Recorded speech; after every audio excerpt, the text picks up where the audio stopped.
Muy bien.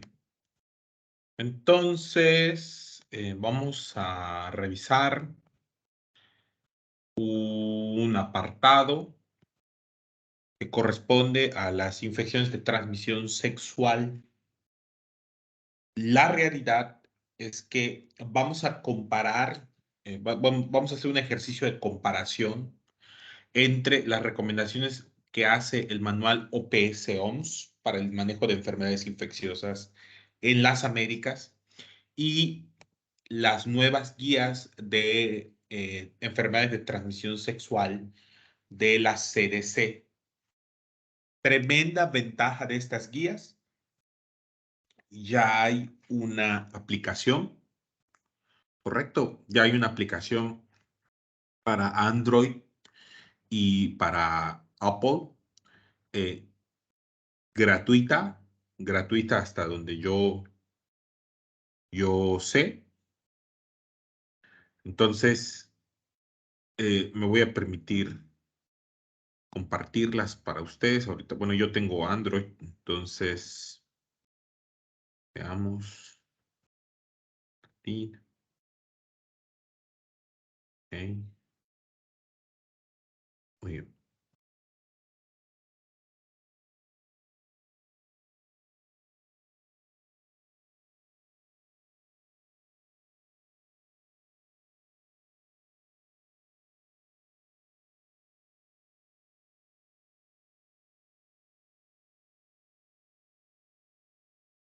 Ahorita un momentito.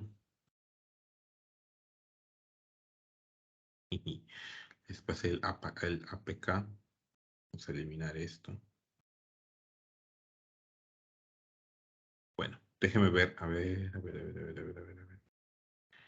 ¿Dónde estás? ¿Dónde estás? Pues que les iba a mandar el enlace, no les mandó el enlace. A ver, CDC, C, ITS.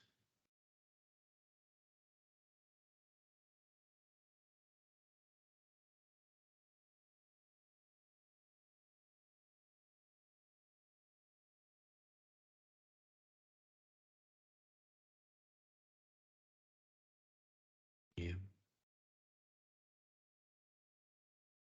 Entonces, permítame.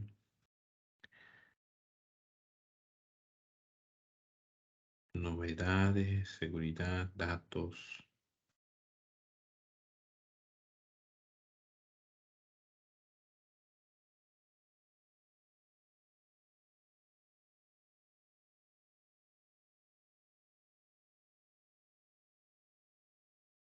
Ahí está. Entonces, ya hay una aplicación sobre enfermedades de transmisión sexual. Esto que vamos a estar cotejando es el resumen, ¿sí? De las guías de tratamiento. Son recientes, relativamente recientes, del 2021. Entonces, vamos a comenzar. Primero, cuando se trata de la consulta de enfermedades de transmisión sexual, hay que tener varias consideraciones importantes, ¿no? Aquí las voy a señalar para ustedes. Em, la primera consideración que creo que hay que tomar muy en cuenta es que es importante el manejo sindrómico, ¿sí? Con esquema monodosis o el más corto posible. Es el punto número uno. La realidad es que muy pocas infecciones de transmisión sexual, chicos, chicas, requieren confirmación microbiológica. Se pueden hacer algunos estudios como la búsqueda de diplococos intracelulares para gonorrea, por ejemplo, o la identificación de células clave en vaginosis bacteriana o la prueba con KOH para el diagnóstico de tricomoniasis vaginal. Bueno, hay una serie de pruebas que son posibles, pero la realidad es que la mayoría de los diagnósticos son de causa sindrómica. No solo eso, adicionalmente, la recomendación actual es tratar de utilizar el esquema más corto posible. de menor duración posible e idealmente un esquema monodosis, ¿correcto? Ese es el primer punto. El segundo punto sería, de preferencia,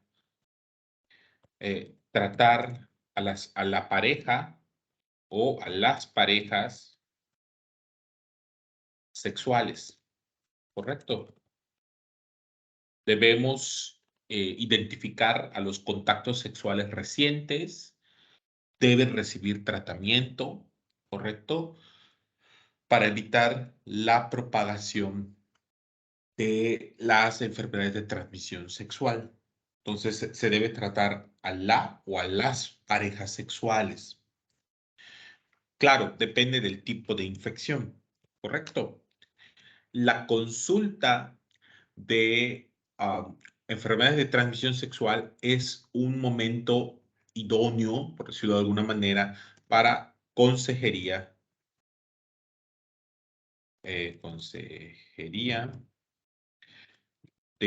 anticonceptiva y de planificación familiar. ¿Sí? En el contexto de la consulta de enfermedad de transmisión sexual, es importante hablar sobre consejería de anticonceptivos, hablar sobre planificación familiar, ¿sí? Sobre todo métodos anticonceptivos, métodos de barrera, que son los que han demostrado reducir los índices de contagio, pero es una muy buena oportunidad para hablar de ello como método de protección, ¿sí? Entonces, esa es otra característica. Es importante hablar sobre la consejería anticonceptiva y de planificación. Otra característica importante en niños, particularmente en niños y en mujeres, hay que buscar datos para descartar abuso sexual, ¿sí? Sobre todo en niños. Bueno, la realidad es que el abuso es en cualquier grupo etario, ¿sí? Entonces hay que buscar intencionadamente que no haya abuso sexual, ¿no? No es común que, por ejemplo, una niña pequeña acuda a la consulta por herpes genital, por ejemplo, ¿no?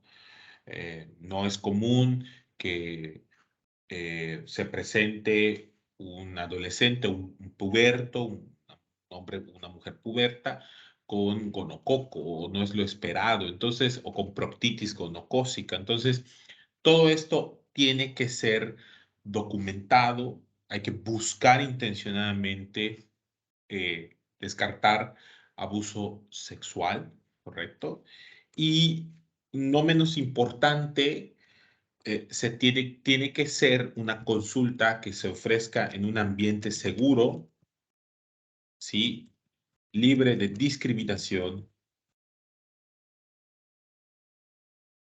incluyente y tolerante. ¿Correcto?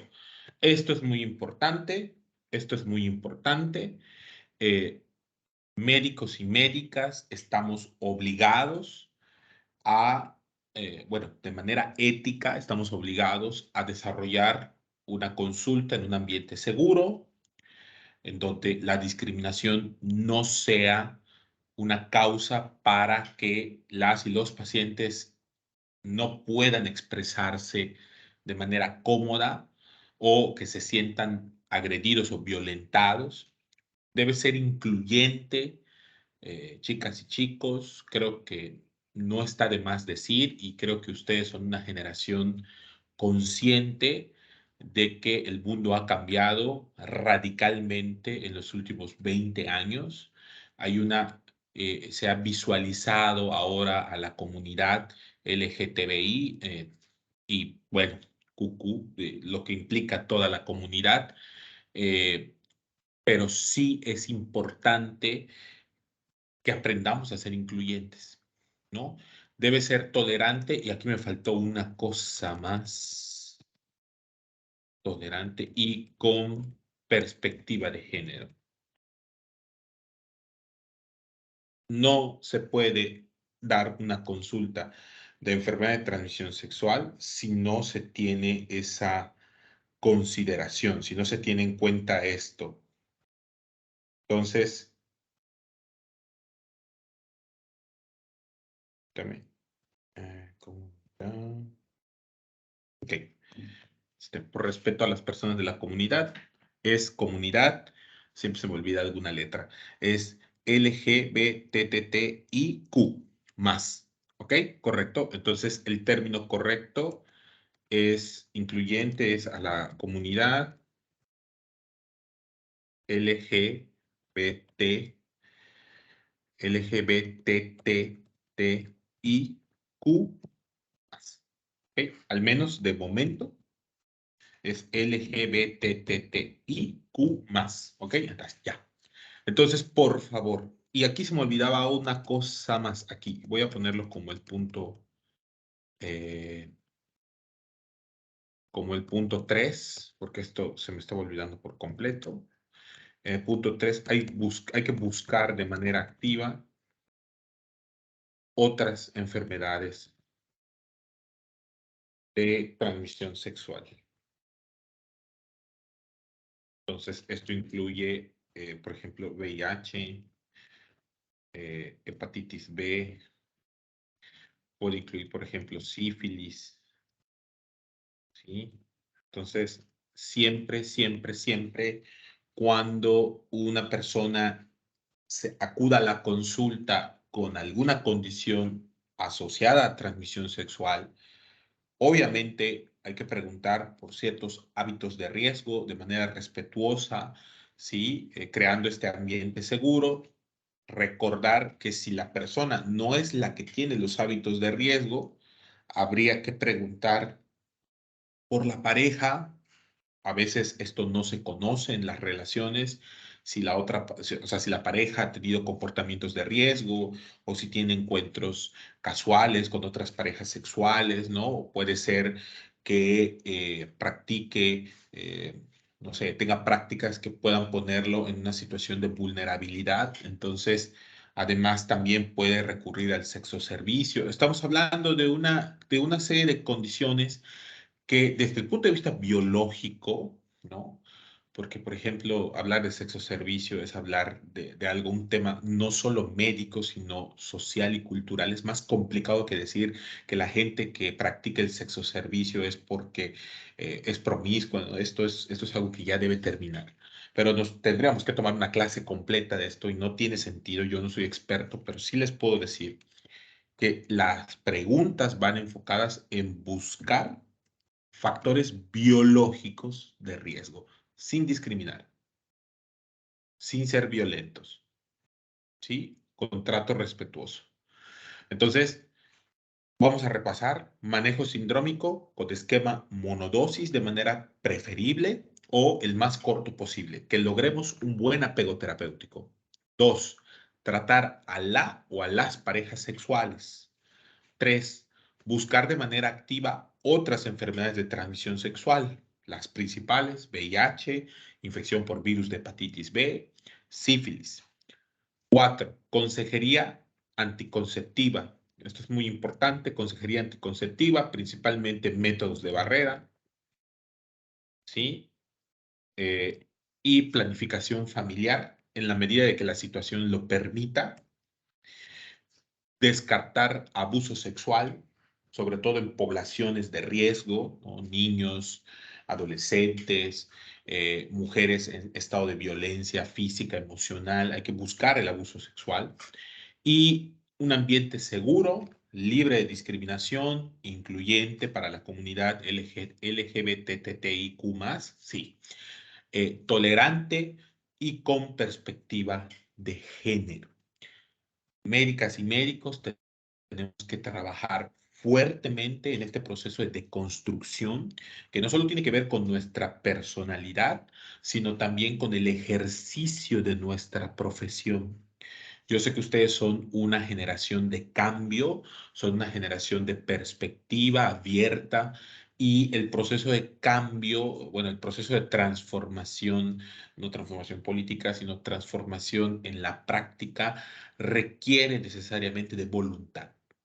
Pues yo sé que ustedes son una generación de enorme voluntad, de respeto y tolerancia, y que, bueno, ustedes muy probablemente ya estén en esta fase de consolidación de la perspectiva de género, la tolerancia, el ser incluyente, etcétera, ¿no? Entonces, por favor, les encargo muchísimo estos preceptos que son generales para todas las enfermedades de transmisión sexual. Entonces, hasta aquí, ¿alguien tiene alguna pregunta, alguna duda, algo que quieran comentar adicional, que no hayan ustedes, que hayan ustedes leído o que conozcan sobre las enfermedades de transmisión sexual? Bueno, entonces vamos a la parte más importante, bueno, una de las partes más importantes. Chicos, el tratamiento, les comentaba, es sindrómico. Está basado en síntomas y signos. Podemos aglomerar de manera general, por ejemplo, el síndrome de secreción uretral o de descarga uretral, ¿no? Una descarga uretral piúrica, una descarga uretral mucopurulenta, bueno, piógena más bien, piógena, mucopurulenta, acompañada a lo mejor de disuria, puede haber también dolor pélvico, adenopatía inguinal, vamos, una serie de combinación que hace pensar en gonococo y en clamidia. En este caso habría que tratar a las parejas. En el caso de las mujeres, cuando se considera el flujo vaginal, cuando se considera la leucorrea, lo recomendable es tratar y aglomerar las enfermedades como vaginitis, entendiéndose tres tipos: vulvovaginitis candidiásica, tricomoniasis vaginal y vaginosis bacteriana, donde solo tricomoniasis es una enfermedad de transmisión sexual. Candidiasis vulvovaginal y vaginosis bacteriana no corresponden. Recordar que la vaginosis bacteriana es en realidad una disbiosis de la microbiota vaginal, de los lactobacilos vaginales, que provoca la proliferación de células clave, y esas células clave pues están formadas principalmente por Gardnerella vaginalis, que provoca los síntomas clásicos de la vaginosis bacteriana. Y en el caso de la candidiasis, no está de más comentarles que la principal asociación suele ser a diabetes mellitus mal controlada, aunque otras condiciones pueden provocar candidiasis, no estoy diciendo que sea la única. ¿Ok? Y bueno, en el caso de la cervicitis en las mujeres, representa un reto diagnóstico porque hasta que la cervicitis no provoca leucorrea, no se puede sospechar. ¿Correcto? Hasta que la leucorrea no es abundante, no es fétida. Y obviamente la cervicitis requiere de especuloscopía para ver que del cuello uterino proviene la secreción. Entonces, muchas veces las cervicitis son tratadas como vaginitis, ¿ok?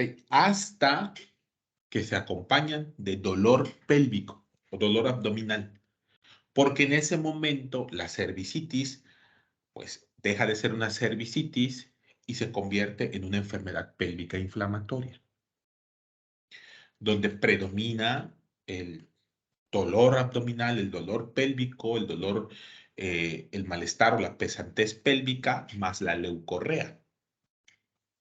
¿Sí? Entonces, nada más para que lo tengan en cuenta, muchas de las cervicitis se pasan de manera inadvertida. No es que sean asintomáticas, pero es que en realidad se tratan como vaginitis.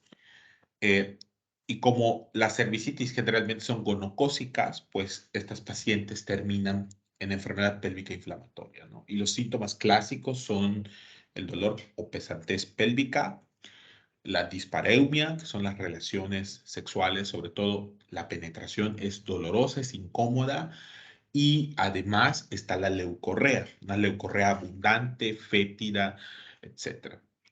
Y las úlceras, esto también es importante, las úlceras pues pueden manejarse como sífilis, chancro o herpes, ¿sí? Y en este caso, todas son enfermedades de transmisión sexual. ¿sí? Y hay que tratar a las parejas. Olvidaba comentarles, olvidaba comentarles que tanto cervicitis como enfermedad pélvica inflamatoria o malestar pélvico requieren de tratar a las parejas. Y de hecho, miren lo que dice ahí el manual, no lo había yo identificado, pero dice, no aplica el abordaje sindrómico porque es difícil el diagnóstico solo con la leucorrea. También está el bubón genital, ¿sí? Que puede ser tratado como linfogranuloma venéreo. Esto no es tan común, lo podemos revisar, pero no es algo común. ¿Ok? Entonces, hasta aquí, ¿alguien tiene alguna pregunta, duda, comentario? Se va a preguntar en el examen como si fueran síndromes de enfermedades de transmisión sexual, entonces pongan atención. Vamos a empezar con el estudio de la gonorrea. En este caso, gonococo puede provocar infección en genitales, principalmente en hombres. La manifestación más común es la uretritis gonocócica, ¿sí? Cuyo síntoma clásico es la descarga uretral. Y recuerden que gonococo produce un estado de hiperinflamación, lo que clínicamente se manifiesta como una descarga purulenta, ¿sí? ¿Qué otros síntomas pueden acompañar a gonococo, chicos, chicas? Disuria, puede haber dolor pélvico y puede haber ganglios inguinales. Aquí nada más estar atentos, chicos, porque si hay datos de obstrucción urinaria en un hombre, hay que pensar en prostatitis gonocócica. Si hay dolor testicular, aumento del volumen testicular, fiebre, habría que pensar en una orquiopididimitis gonocócica, porque todo esto es posible en el contexto de una infección. Lo habitual, bueno, para que se desarrollen estas condiciones, tienen que pasar varias semanas sin tratamiento. Afortunado o desafortunadamente, la mayoría de los pacientes, cuando identifican la secreción, van a la consulta, ¿sí? Entonces, cuando hablo de gonococo, repito, la más común es la infección genital. Sin embargo, también puede haber infección anorrectal.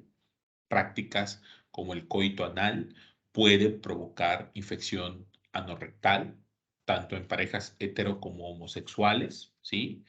Y también puede ocurrir infección orofaringia, que haya gonococo orofaringia. Recuerden que cuando estudiamos faringitis, les comentaba que hay que tratar estreptococopiógenes, iba a decir neumonía, estreptococopiógenes, hay que tratar eh, Fusobacterium necrophorum, Corynebacterium diphtheriae y Neisseria gonorrhoeae. Entonces, ¿por qué? Porque puede haber infección gonocócica, pues obviamente por prácticas como la felación, ¿no? La idea es que identifiquemos a pacientes que tienen cuadros extremadamente agudos. Entonces, ¿cuál es el tratamiento de elección? Vamos a las guías. Me voy a ir aquí abajo.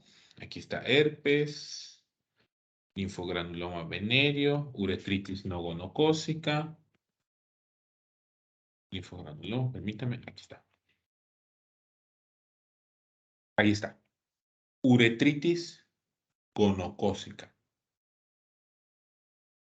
Cuando se trata de infecciones no complicadas en cervix, uretra y recto, en adultos o adolescentes con menos de 150 kilogramos,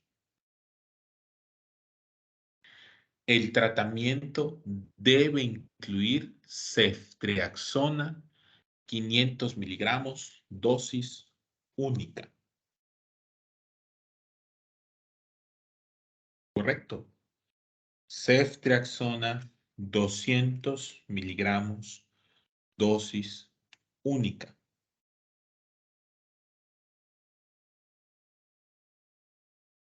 Pueden observar, aquí lo voy a marcar, no complicada, cervix, uretra y recto, menos de 150 kilos.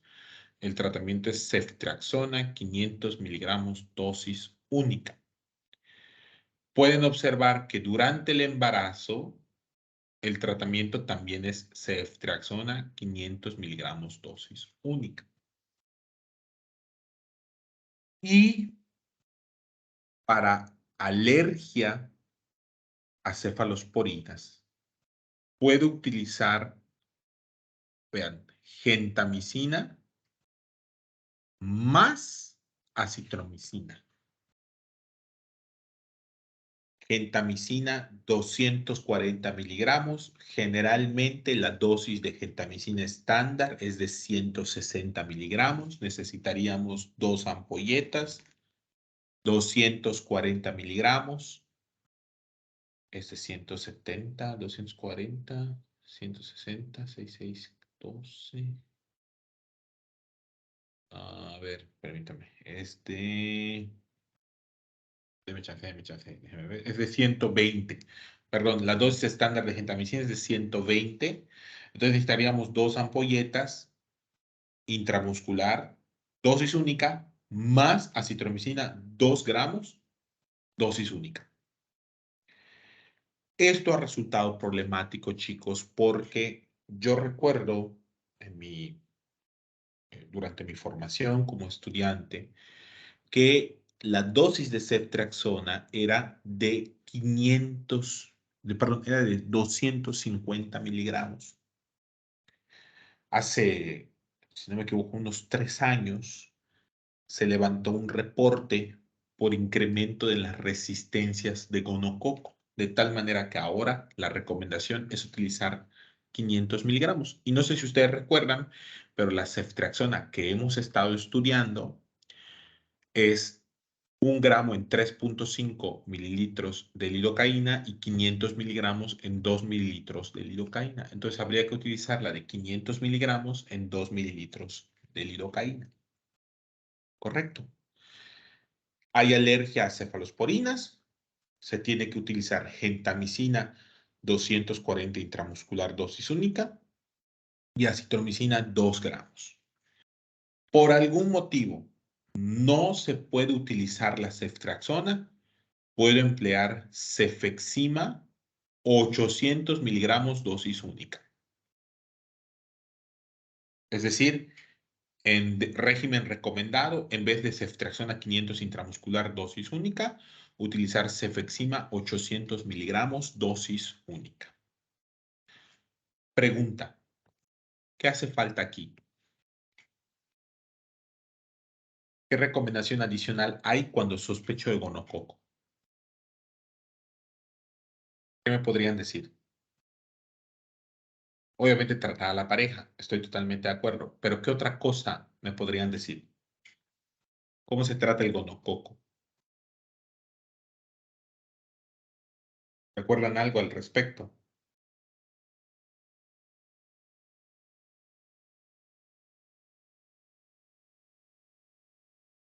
Sí saben, sí saben. Recuerdo que tenía que tratarse junto con la clamidia. ¿Por qué?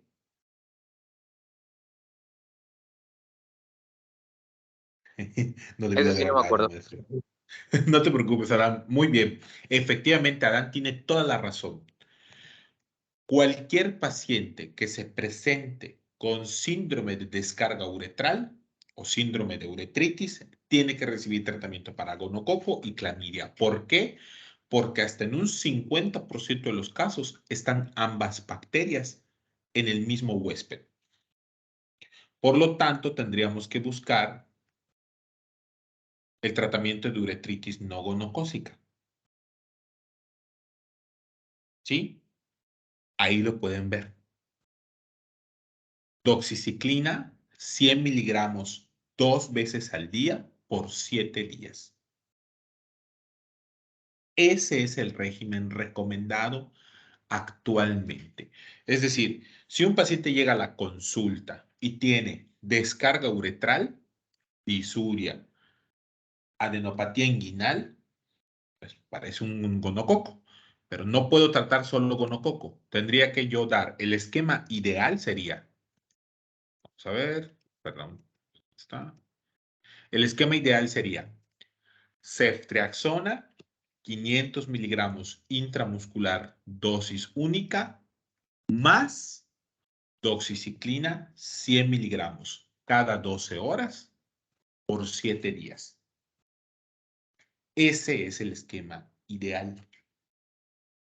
Antiguamente estoy hablando en 2018, cuando estaban las guías previas de la CDC, el esquema era ceftriaxona más acitromicina 1 gramo. Vean, aquí está la alternativa.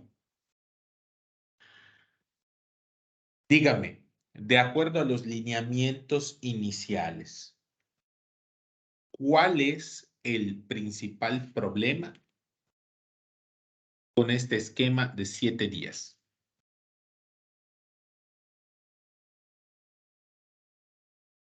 ¿Cuál es el principal problema? El apego. El apego terapéutico. Así es, la duración. Se sale totalmente del concepto de monodosis o tratamiento más corto. Entonces, yo les invito a hacer una evaluación de cada caso individual. Voy a hablar de manera general. Cuando un adolescente llega a la consulta, incluso menor de edad, a veces tenemos que abordarlo con preguntas que pueden ser pues incómodas para él o ella y o ella. Entonces, sí es importante que tengan en cuenta que ese adolescente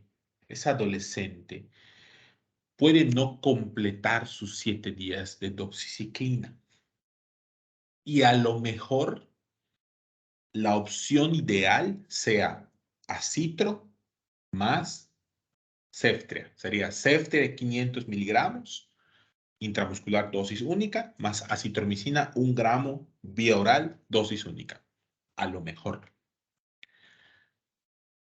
Salvo que esa situación yo les plantee en el examen, donde yo les ponga alto riesgo de incumplimiento terapéutico, el esquema ideal para síndrome de descarga uretral es ceftriaxona, 500 miligramos, intramuscular, dosis única, más doxiciclina, 100 miligramos, vía oral, 2 veces al día por 7 días.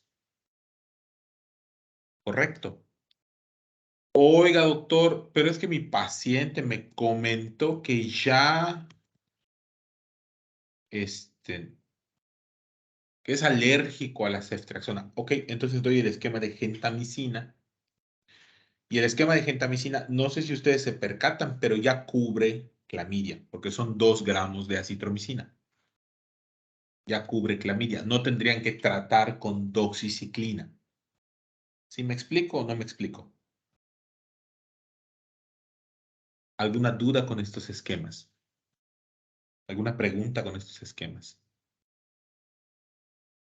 Tener cuidado nada más con las mujeres embarazadas, chicos. Recuerden que no deben recibir aminoglucósidos. ¿Ok? ¿Alguien tiene alguna pregunta? Hola, Daniela. Frida. Aida. ¿Todo bien? Muy bien. Todo bien, doctor. Fantástico. Entonces, vean qué es lo que plantea el manualito OMS. El manualito OMS es directo. Les dice, ceftriaxona 500 miligramos intramuscular, dosis única. Y aquí viene la primera dificultad. ¿Cuánto planteaba el manual CDC de cefexima? ¿Cuánto les planteaba? 800. 800, un gramaje de 800, o sea, 2 cápsulas de 400. Y vean cómo la OMS, siguiendo sus preceptos, recomienda acitromicina 1 gramo vía oral, dosis única. Ahí está. ¿sí? Entonces, luego la OMS plantea otra cosa. Dice, si el tratamiento falla, vean cómo acá son, si el tratamiento falla, entonces recomiendan tratar con ceftriaxona o cefexima dosis única o gentamicina dosis única más 2 gramos de acitromicina, ¿sí? Ahí está, miren. Si ustedes se dan cuenta, el retratamiento podría ser el esquema de gentamicina 240 intramuscular más acitromicina 2 gramos vía oral. Es este de aquí. Por eso me gusta más las guías de la CDC. Correcto. Entonces vamos a utilizar las guías de la CDC. Solo quiero que vean que hay cambios con respecto a las de la OMS. Y última cosa que quiero hablar sobre gonococo. Si el paciente pesa más de 150 kilos, es 1 gramo de ceftriaxona. ¿Ok? Es 1 gramo de ceftriaxona. Ahí lo dice. Vamos a ver. Punto número 6 les dice. 6. Debería decir 12. Ahí está. Personas con más de 150 kilos deben recibir 1 gramo de ceftriaxona completo. Y lo que les plantean es que tampoco doxiciclina no debería utilizarse. Miren, ahí está. En infección por clamidia, si no es excluido con pruebas, pues ahí tienen, la verdad es que es primer mundo, ahí tienen pruebas para descartar coinfección por clamidia, pero si no puedes descartarla y se trata de una mujer embarazada, no deberías utilizar doxiciclina, deberías usar acitromicina. ¿Ok? Muy bien. Y tratar a la pareja. ¿Cómo tratas a la pareja? Con los mismos esquemas. Voy a comentarles muy rápidamente cómo trato yo a los adolescentes y a las adolescentes. Por ejemplo, si un adolescente llega por descargo uretral, generalmente va acompañado, por algún extraño motivo, va acompañado de su pareja. Es muy común. Entonces, sospecho que la pareja lo lleva a la consulta porque se percata de que tiene descarga uretral o se queja de ardor urinario, etcétera. Pero bueno, yo habitualmente le administro a ambos en el consultorio la ceftriaxona. O sea, no hay oportunidad, perdón, pero es que debo asegurarme que completen el tratamiento. Y si se trata de adolescentes, habitualmente les pido que compren la citromicina y que consuman la citromicina en el consultorio para asegurarme de que completaron ambos su tratamiento.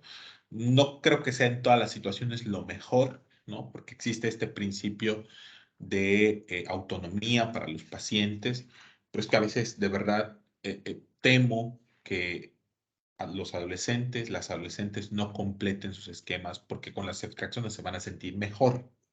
¿Sí?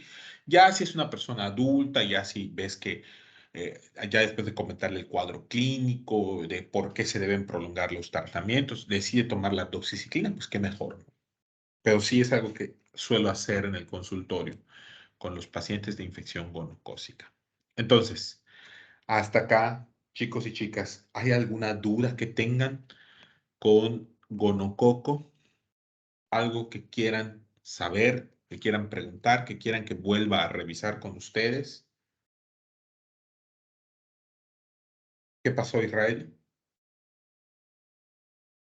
Doctor, en el caso de si el paciente tiene alergia a las cefalosporinas y se le tiene que dar el esquema con gentamicina, si pesa más de 150 kilogramos, ¿cómo cambia Lo que pasa es que la el ajuste dosis? solo es con ceftriaxona. Solo con ceftriaxona. Solo con ceftriaxona. Ah, Se ha ok. visto que arriba de los 150 kilogramos, la distribución de la ceftriaxona se altera. Entonces hay que incrementar a 1 gramo.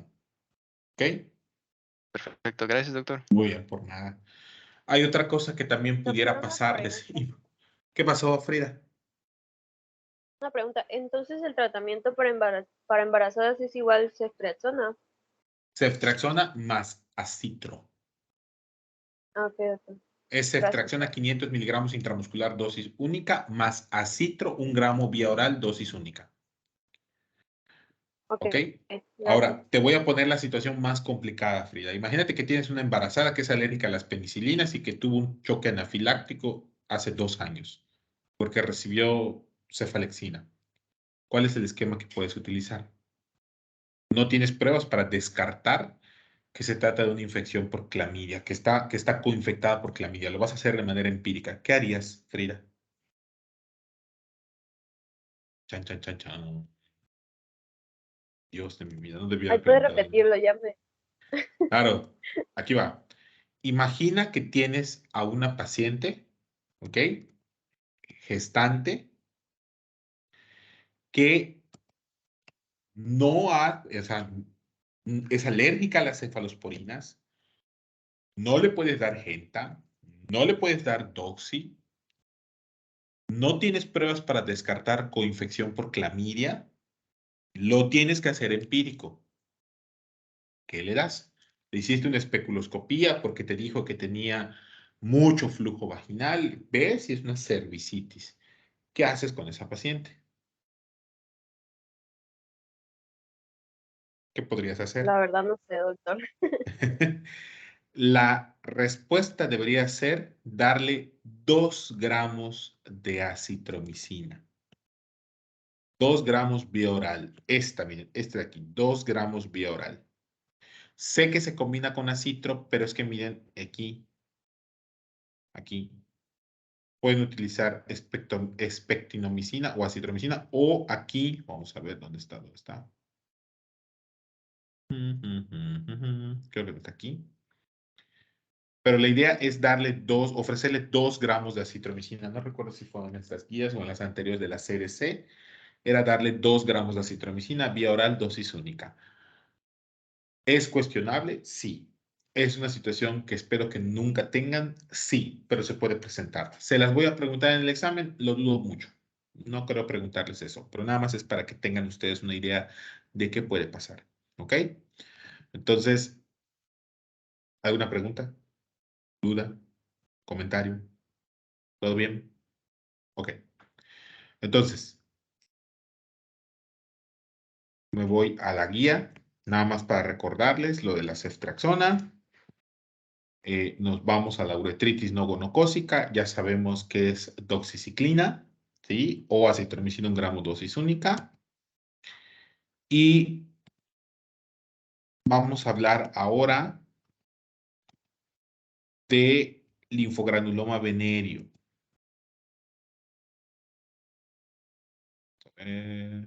Chlamydia. Infection. Uretritis no gonocócica. Linfogranuloma venéreo. ¿Ok? Linfogranuloma venéreo es una enfermedad que produce un bubón inguinal no ulcerado.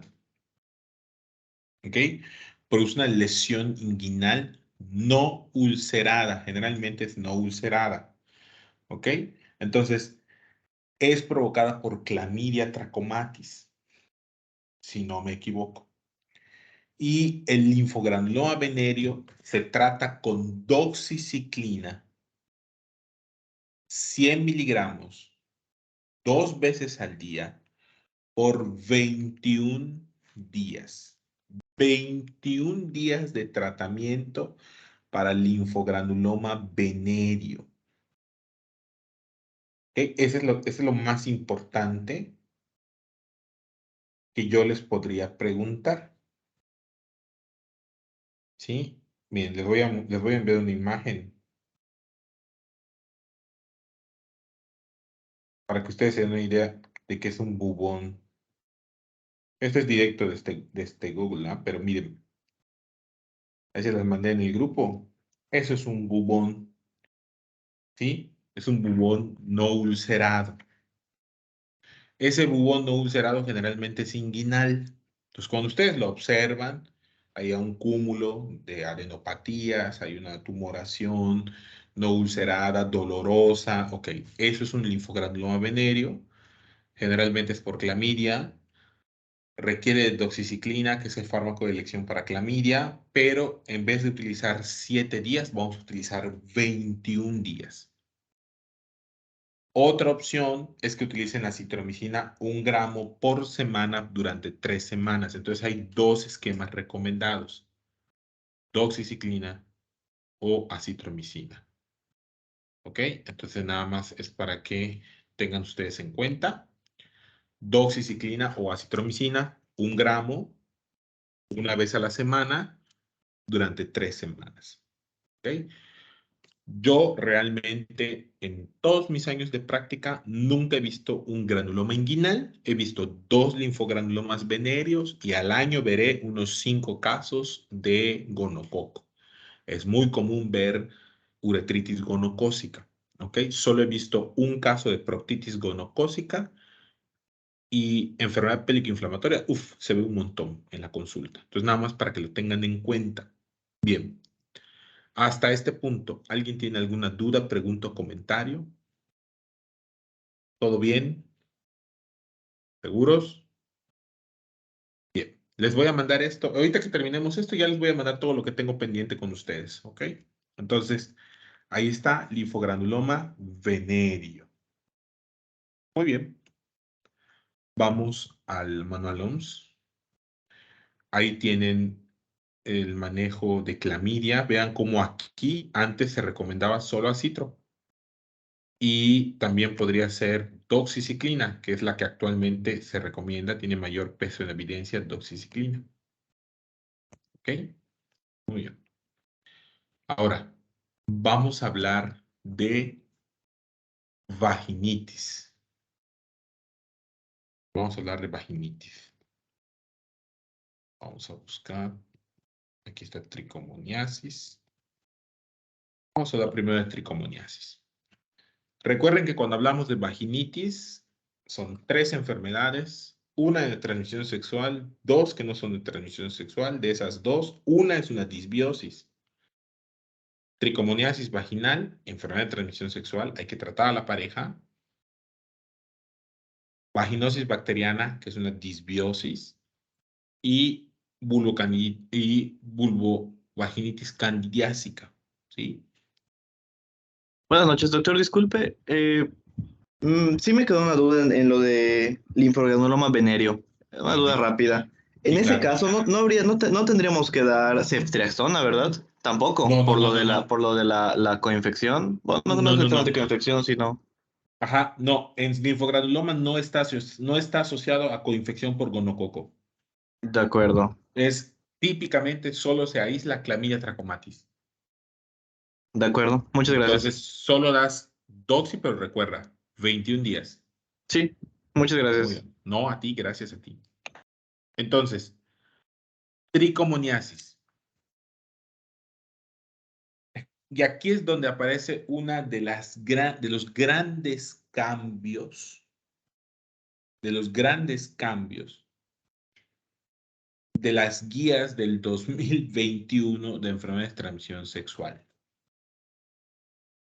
Anteriormente, la recomendación para tricomoniasis era metronidazol 2 gramos vía oral, dosis única, para mujeres y hombres. Recuerden que en la tricomoniasis hay leucorrea blanco-amarillenta, que provoca burbujas, digamos así, es espumosa, por decirlo de alguna manera.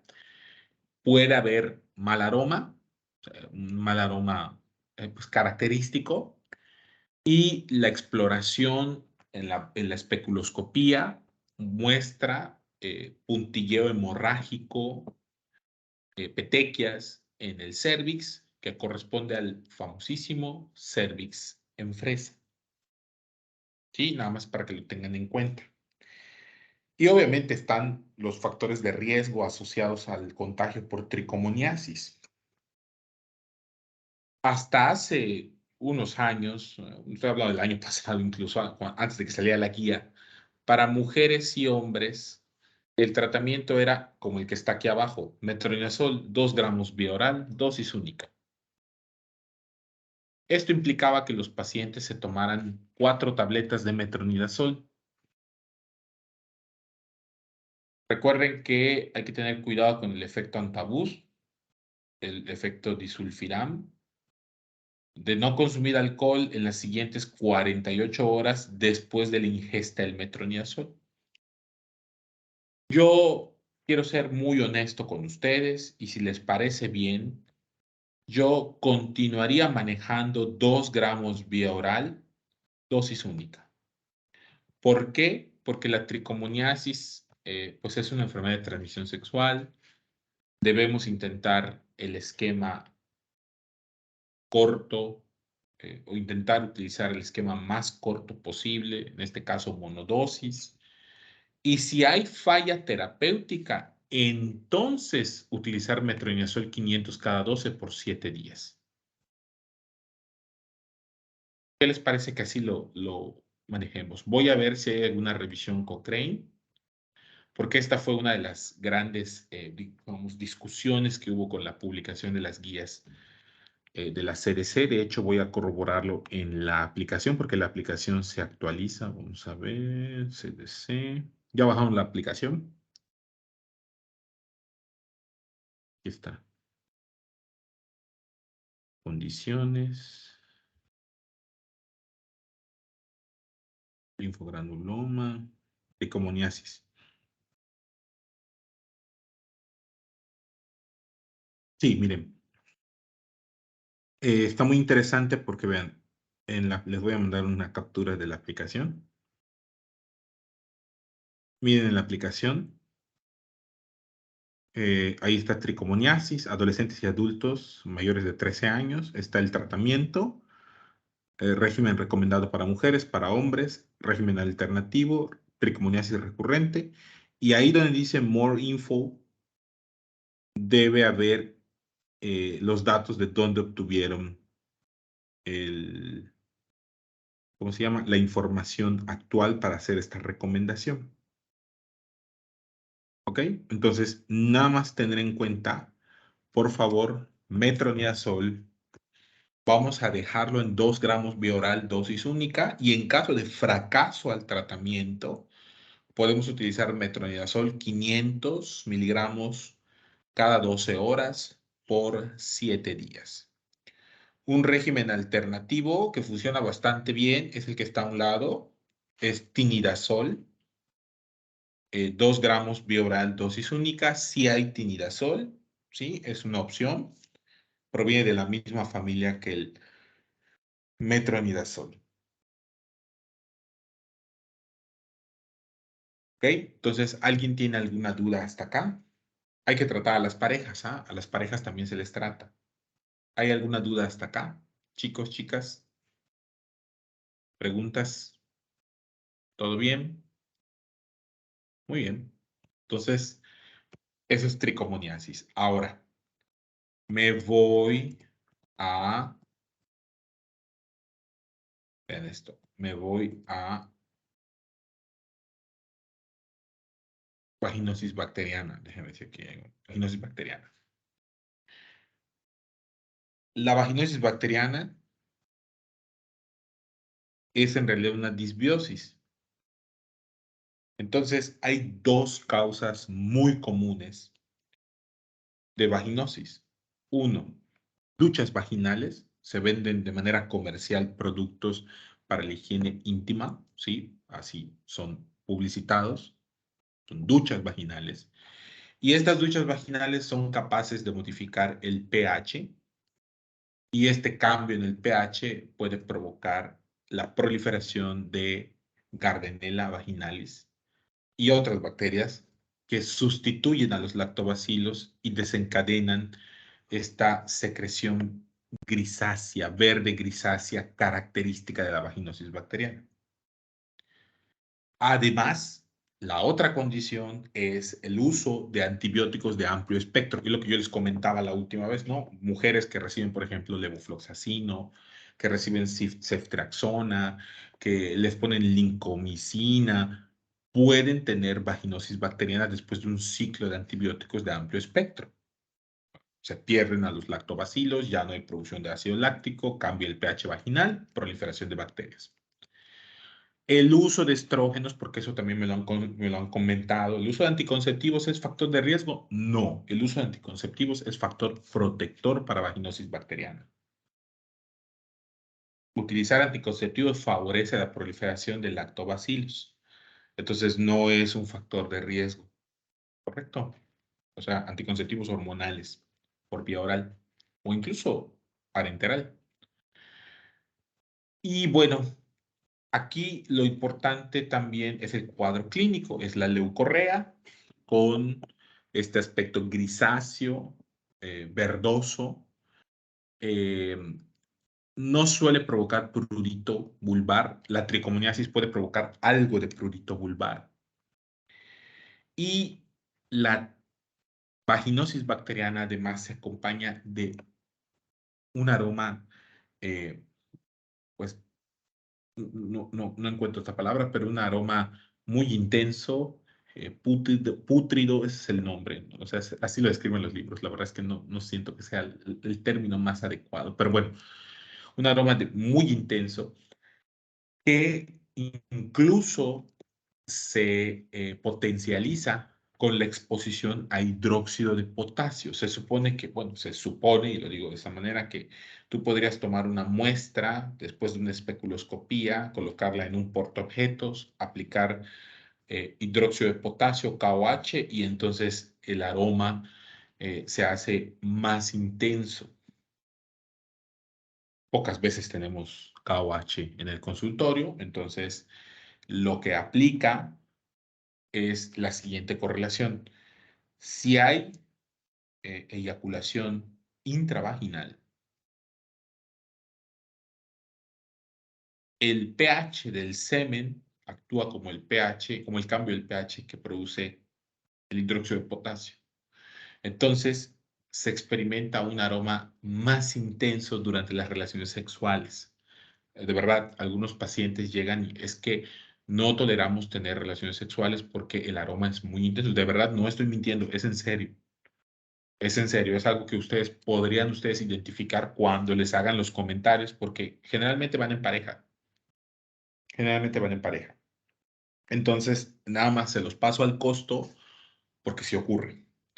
¿Cuál es el tratamiento de la vaginosis bacteriana? El tratamiento sigue siendo metronidazol. Metronidazol. Nada más que vaginosis bacteriana no puede tratarse con monodosis de metronidazol. No vayan a tratar vaginosis bacteriana con monodosis de metronidazol. ¿Ok? Nada más para que ustedes tengan en cuenta. Otra cosa, la opción a metronidazol oral, porque recuerden que la disgeusia, este sabor anormal que deja en la boca el metronidazol es el principal efecto adverso. Una opción es Metrogel, ¿sí? El Metrogel, vamos a buscar Metrogel. Ahí está. Vean, ahí está el Metrogel. ¿Sí? Miren.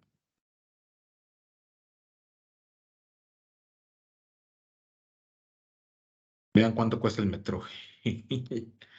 578. Es metronidazol en gel al 0.75%. Entonces, pueden utilizar Metrogel. Aquí lo pueden ver. Metronidazol en gel. Un aplicador de 5 miligramos intravaginal una vez por día por 5 días. ¿Sí? Y es muy eficiente para mujeres particularmente mujeres que no quieren el sabor amargo del metronidazol, ¿correcto? Para este caso. Entonces pueden utilizar Metrogel. Tener en cuenta nada más que el Metrogel es un fármaco relativamente caro. No hay presentación genérica de Metrogel, si quiero que quede claro, ¿sí? Entonces, este Metrogel tiene aplicador vaginal. Ahora, de metronidazol, el tratamiento, bueno, la marca más conocida, creo que ustedes ya están enterados, es Flagenace. Ahí está. Es Flagenace, es de Liomont. Y obviamente lo que yo les recomiendo son las tabletas de 500 miligramos, ¿no? Flagenace de Liomont. Podemos ver el costo, no es muy caro. La realidad es que aunque es de patente, no es muy caro. Eso hace que varios puedan, pues hay varios genéricos bastante económicos, mucho más económicos que esto, pero el Flagenace es un fármaco accesible. Por ejemplo, aquí cuesta 112, 120 pesos. ¿Sí? Este es el metronidazol en tabletas. Ahora, me regreso acá. También pueden utilizar clindamicina en crema. Desventaja de clindamicina en crema, que tienen que administrarlo, ¿sí? Durante 7 días. Y la realidad es que pocas mujeres, ¿sí? Toleran estar utilizando aplicadores, óvulos, etcétera, durante 5 días. Es bastante incómodo. Entonces, en el caso de alternativas, yo les diría clindamicina por vía oral. Clindamicina. Son 300 miligramos vía oral cada 12 horas por 7 días. Es una muy buena opción, una muy buena alternativa. Si se tolera mal el metronidazol por vía oral, si el costo del Metrogel no lo hace accesible, pues podemos utilizar clindamicina. ¿Correcto? 300 miligramos cada 12 horas por 7 días. Y pedir no duchas vaginales, estar atento de la mejoría de los síntomas. Ahí les ponen ya otras opciones que, por ejemplo, yo no conocía, como secnidazol, ¿sí? Tinidazol, ¿ok? Pero yo me quedaría con clásicamente Metro vía oral, Metrogel, clindamicina vía oral. Hay clinda en crema, déjenme ver si tenemos, debemos tener clindamicina en crema.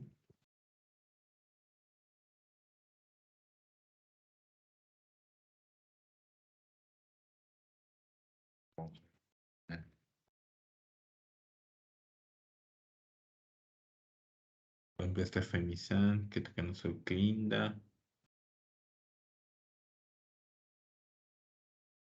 Esto clinda. Es, esto, por ejemplo, es clindamicina para la cara. No. Bueno, entonces nos quedamos nada más con Metro y con clinda oral. ¿Alguien tiene alguna duda con vaginosis bacteriana, chicos?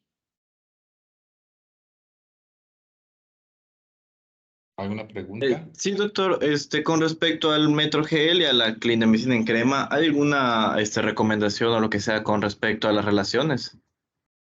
Lo recomendable es que durante los días de administración no se sostengan relaciones sexuales.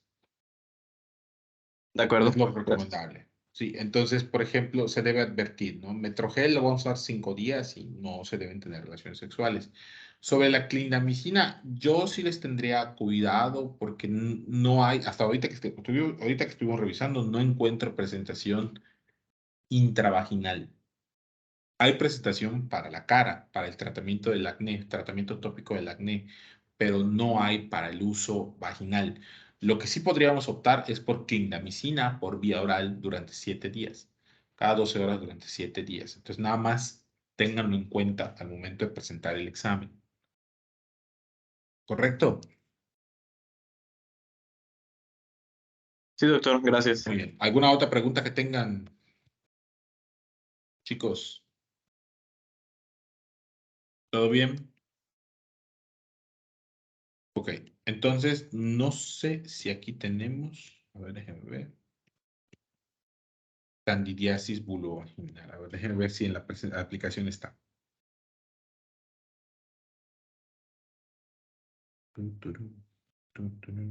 Proctitis, tricomoniasis, pediculosis, micoplasma, linfogranuloma, herpes, hepatitis, clamia, chancroide, candidiasis. Aquí está.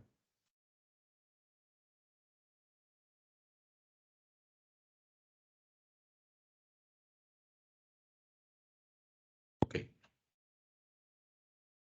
Entonces, en el caso, aquí no aparece en el sumario, pero está en la aplicación, entonces se los voy a hacer llegar en su momento. En el caso de la candidiasis vulvovaginal, chicas y chicos, la principal característica va sobre el prurito. La candidiasis vulvovaginal da mucho prurito, chicos, y el aspecto de la leucorrea es un aspecto de queso gruyere, queso requesón, ¿sí me explico? Como queso cottage, por decirlo de alguna manera. Es un aspecto grumoso, semisólido en algunas ocasiones, inoloro, ¿no? No tiene aroma, pero predomina mucho el prurito y hay algunas mujeres incluso que pueden llegar a la consulta con escoriaciones vulvares, lesiones por rascado, ¿sí? Eritema vulvar extenso. Puede haber lesiones satélite, como ocurre, por ejemplo, en la dermatitis del pañal, que haya lesiones en la periferia de la vulva. Entonces, aquí hacerles nada más la observación. Si una mujer con ciertos factores de riesgo, sedentarismo, obesidad, historial familiar de diabetes mellitus, etcétera, se presenta a la consulta ya con varios episodios de candidiasis vulvovaginal, hay que hacerle una glucosa en ayuno. Hay que hacerle una glucosa en ayuno, chicos, porque pudiera tratarse de una presentación no metabólica de diabetes mellitus. ¿Sí? Esto no sé si lo recuerdan, lo comenta muy bien el Farreras-Rosman, que hay presentación metabólica, no metabólica y asintomática. En el caso de las mujeres, la presentación no metabólica más común es la candidiasis vulvovaginal y en el caso de los hombres, la presentación no metabólica más común es la disfunción eréctil. Correcto. Entonces, nada más tenerlo en cuenta porque es posible que nuestra paciente no se beneficie del tratamiento hasta no tener un control glucémico adecuado. Entonces, aquí no lo comentan, pero bueno, ¿cuál es el tratamiento de elección? El tratamiento de elección, chicos, es con clotrimazol al 2%.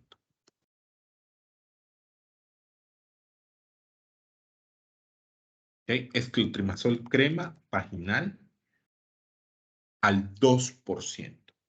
Y hay muchísimas marcas, pues, comerciales que tienen disponible la crema, ¿no? Por ejemplo, Canestem es clotrimazol al 2%. Y cuando yo utilizo clotrimazol al 2%, el esquema, chicos, es un aplicador de 5 gramos diario por 3 días.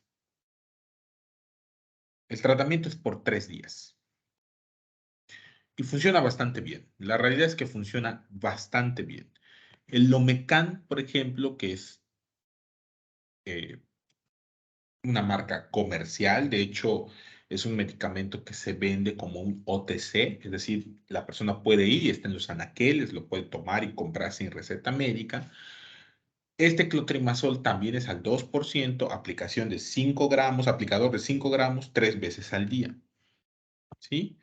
Eso es lo ideal. Te he hablado de ideal. ¿Sí? Muy bien. Ahora, No tengo clotrimazol. ¿Qué otra opción puedo tener? Puedo tener miconazol.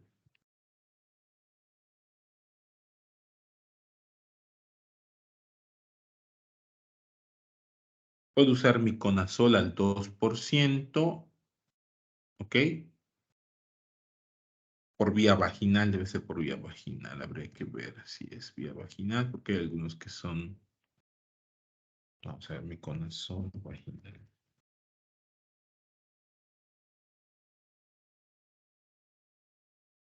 Debería haber, yo he visto aquí en México. No, parece que no.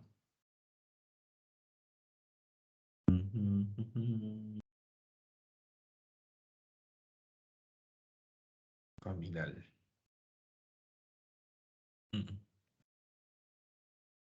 Neomicol. Miconazol. Composición. Está bien. Micótico. No. Totalmente cutáneo. Aquí no, creo que desgraciadamente no tenemos miconazol vaginal. Entonces se descarta ya, chicos, se descarta. Entonces, la idea es utilizar clotrimazol al 2%, aplicador de 5 gramos, uno diario por 3 días. Hay marcas comerciales bastante bien. ¿Ok? Vamos a ver si hay tabletas, porque también recuerdo haber visto algo, tabletas. No,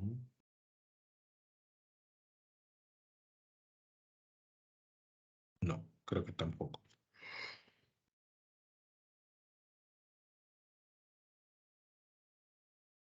No, tampoco. Bueno, ahí hay óvulos de 400, pero no lo recomiendan.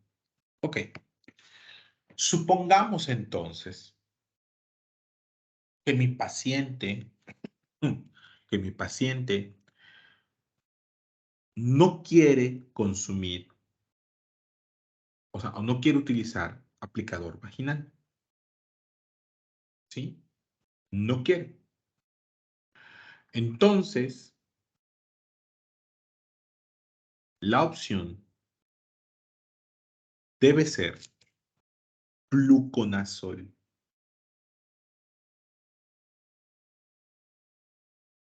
Ahí está.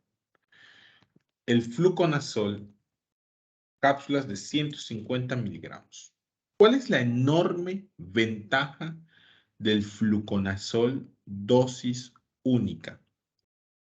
Perdón, del fluconazol de 150 miligramos. Es que es dosis única, chicos. Una sola toma. Una sola toma. La marca original es Diflucam. Ahí está. Es de Pfizer.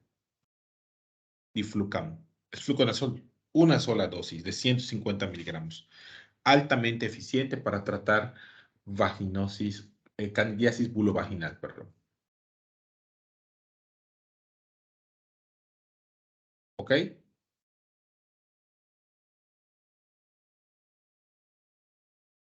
Muy bien. ¿Qué marcas utilizo yo? ¿Su profesor cuál utiliza? Amestram, que es fluconazol. Amestram, buena marca. Ongisil es otra marca muy buena de fluconazol. Y ya, son los fluconazol que yo utilizo. Otra marca original, esta es original, es Afungil, es de Altia. ¿Ok? Son fluconazol. Ya les di Diflucam, que es fluconazol de Pfizer, y Afungil, que es de Altia. Esas son de patente. Y genéricas pueden utilizar Amestran, Ongisil. ¿Ok? Hasta aquí. ¿Alguien tiene alguna duda? ¿Todo bien?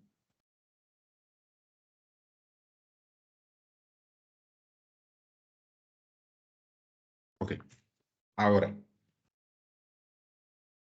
se van a enfrentar a otra situación.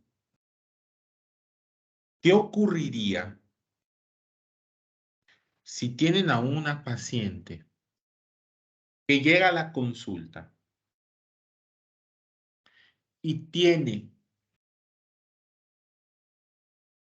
una candidiasis bulovaginal severa, extensión extravulvar, más allá de los márgenes vulvares, prurito intenso, lesiones escoriativas, leucorrea, disuria, toda la sintomatología súper intensa. ¿Ok? Aquí es importante,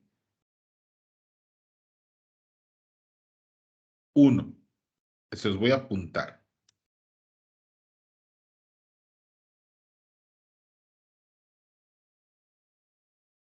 Candidiasis severa. 1.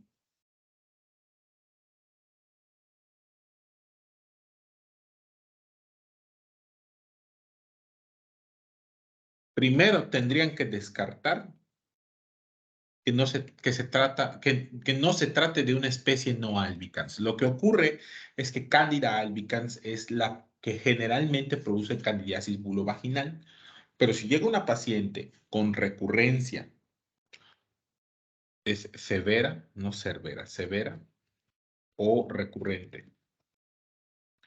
Si llega una paciente con una candidiasis severa o recurrente, lo primero que tengo que pensar es que tal vez se trate de una especie no albicans. Entonces, tendría yo que mandar a hacer un cultivo de hongo para identificar la especie. Hace no mucho tiempo, hace como 6 meses, tuvimos un caso de una paciente que precisamente llegó a la consulta porque tenía episodios recurrentes y además cada episodio recurrente era un episodio severo.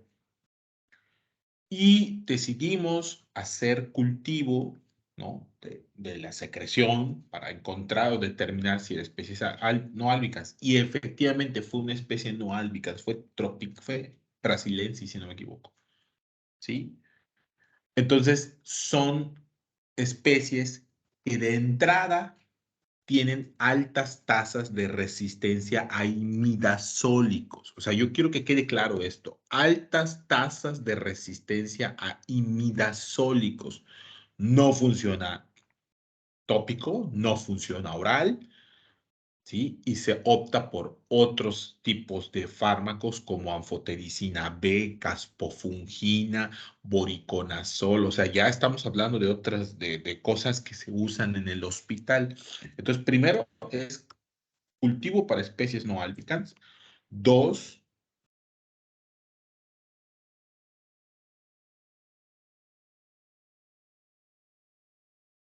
tengo que pensar que pudiera tener diabetes mellitus y que por eso tiene candidiasis de repetición. Chicos, no les voy a mentir. En más de una ocasión, pacientes con candidiasis bulovaginal, terminamos diagnosticando diabetes mellitus. De verdad, o sea, no les voy a mentir. Es una cosa impresionante. ¿Ok? Entonces, ya tenemos el cuadro grave, sospecha de no albicans, ¿sí? ¿Y qué es lo que ocurre? ¿Cuál es el tratamiento? Hay 2 formas de manejarlo. ¿Por qué me sale esto? Puede ser imidazol tópico 7 a 14 días, o sea, ya no son 3 días, ya no son 3 días de Canesten, son 7 a 14 días de Canesten o dosis doble, o sea, dos dosis de fluconazol con al menos 72 horas de diferencia.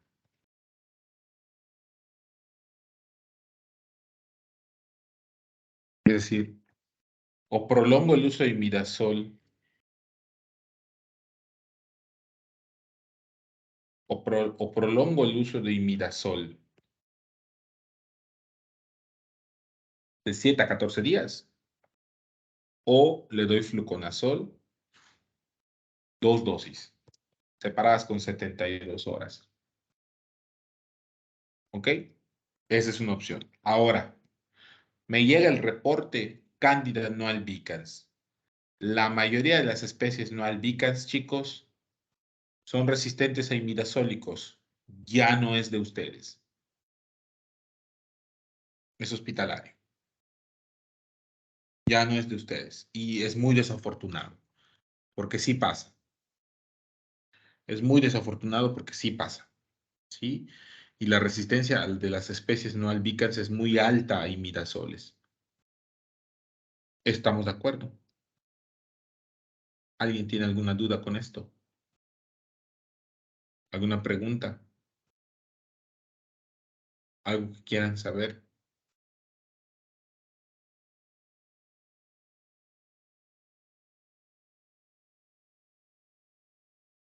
Ok. ¿Qué pasó, Israel? Doctor, ¿cómo definiríamos el caso de recurrente? O sea, ¿cuántos episodios debería tener ¿Cuántos en cuanto a episodios son? tiempo? ¿Cuántos episodios son de recurrente, no? Ujú. Ok. Muy bien. Recomendamos, a ver, permítame, ahorita te digo.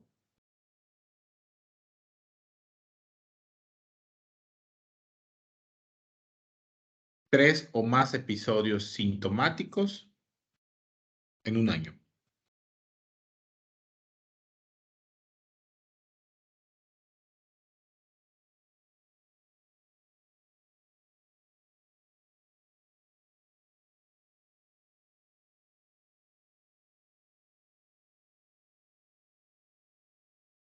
Además, para recurrente, el manejo de fluconazol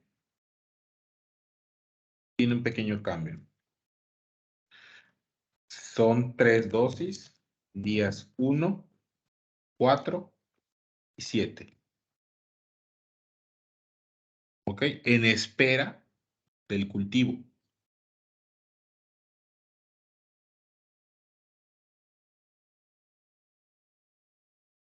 Es el único cambio. Si es una recurrencia y están esperando el cultivo, son 3 dosis de fluconazol, día 1, 4 y 7.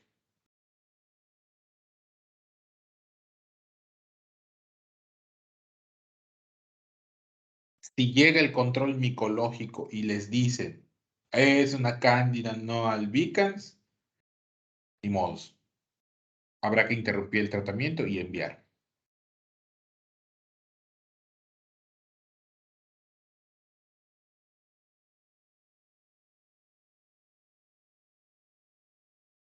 ¿Alguna duda, chicos? Gracias, doctor. Una pequeña duda más. ¿Será que pueda repetir las características de la candidiasis severa? Sí, claro.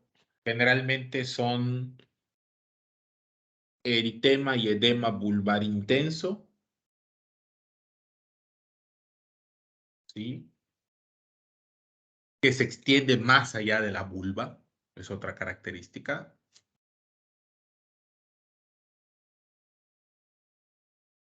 Lesiones importantes por el rascado. ¿Sí? Y en algunas ocasiones, o en más de las ocasiones, abundantes lesiones satélite.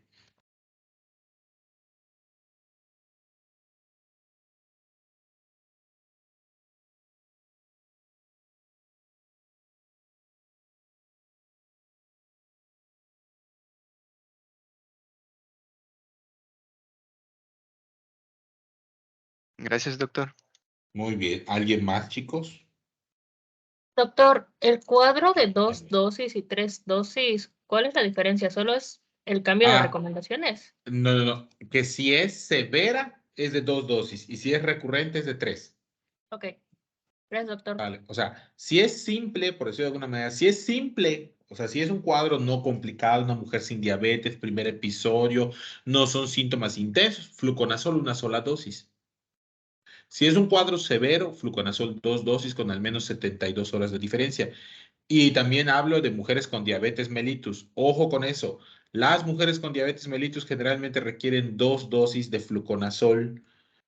Pocas veces responden completamente con una sola dosis. Ahora, si me encuentro con una paciente que tiene recurrencia, lo ideal, tanto en la complicada, o sea, tanto en la severa como en la de recurrencia, pero más en la de recurrencia, es pedir un cultivo micológico, porque puede ser una especie no albicans. Y si es una especie no albicans, van a tener problemas porque las especies no albicans son resistentes a imidazoles. Generalmente requieren tratamiento hospitalizados, con hospitalización con anfotericina o voriconazol. Nada, se los paso al costo, porque sí ocurre. ¿Ok? Recuerdo que esta paciente ya había tenido ciclos y ciclos de fluconazol y no mejoraba, porque obviamente cuando salió el resultado era una cándida que no era sensible. ¿Sí? Entonces, lo pueden pedir, chicos, no solo lo tiene que pedir el gineco, pueden hacer una especuloscopía. Por eso, independientemente a cuál hospital vayan a hacer su internado, aprendan a hacer especuloscopías, toma de muestras, Papá Nicolau, cómo fijar el exudado, todo eso, por favor, aprendan a hacerlo porque tanto les va a ser útil en su práctica en el servicio social como en su consulta privada. Son más recursos que les pueden ofrecer a los pacientes para estrategias diagnóstico-terapéuticas y eso también asegura, pues, digamos, la confianza de los pacientes, de sus clientes, porque son clientes también y merecen un trato digno y obviamente, pues, en cierto modo, mayor posibilidad de éxito profesional, aunque el éxito no se mide solo con el número de pacientes que atiendes, ¿no? Pero bueno, es una forma de decirlo. Entonces, chicos, hasta acá, ¿alguien tiene alguna duda, pregunta, comentario? ¿Todo bien? Está muy Doctor, interesante este tema. ¿Qué pasó? en casos severos o recurrentes debemos de preocuparnos por infección de vía urinaria. No, de hecho, muchas veces pasa que a estas mujeres las tratan como IBU, pero no son IBU, no tienen IBU, tienen una candidiasis bulovaginal. Sí, por eso hay que preguntar si no hay leucorrea, hay que preguntar si no hay prurito vulvar. Entonces, más que preocuparse por infección de vías urinarias, es descartar que esas infecciones de repetición en realidad no sean vaginitis de repetición. ¿Me explico? Sí, doctor, gracias. Fantástico. ¿Alguien más que tenga dudas? ¿Preguntas? Ok. Bueno, vamos a dejarlo aquí. No sé si mañana tengan chance por la tarde, me avisan. Si no, hasta el miércoles de la próxima semana. Yo les recomendaría que sí, que tengan chance. A esta hora, a las 6, no tengo algo no tengo nada. Para que terminemos de revisar úlceras. Vamos a ver úlceras, vamos a ver sífilis, que es un tema que me importa mucho, porque lo crean o no, chicos, hay muchos casos de sífilis. Hay muchos casos de sífilis y entonces tienen que saber cómo evaluar, por ejemplo, las concentraciones de BDRL cualitativa y cuantitativa, cuando hay un fracaso terapéutico, cuando se considera una forma de tiempo indeterminado, temprana. Bueno, hay una serie de cosas que tienen que conocer de sífilis. Por lo tanto, cómo prevenir sífilis congénita, hasta qué momento del embarazo puedo yo dar tratamiento, porque esto lo van a ver en su consultorio y lo van a ver en atención primaria. ¿Sí? Luego, desafortunadamente, las embarazadas llegan tarde a la consulta ginecológica y ya hay síndrome de sífilis congénita y bueno, es muy desafortunado para las y los recién nacidos. Entonces, ténganlo en cuenta. Revisaríamos sífilis, revisaríamos chancro, revisaríamos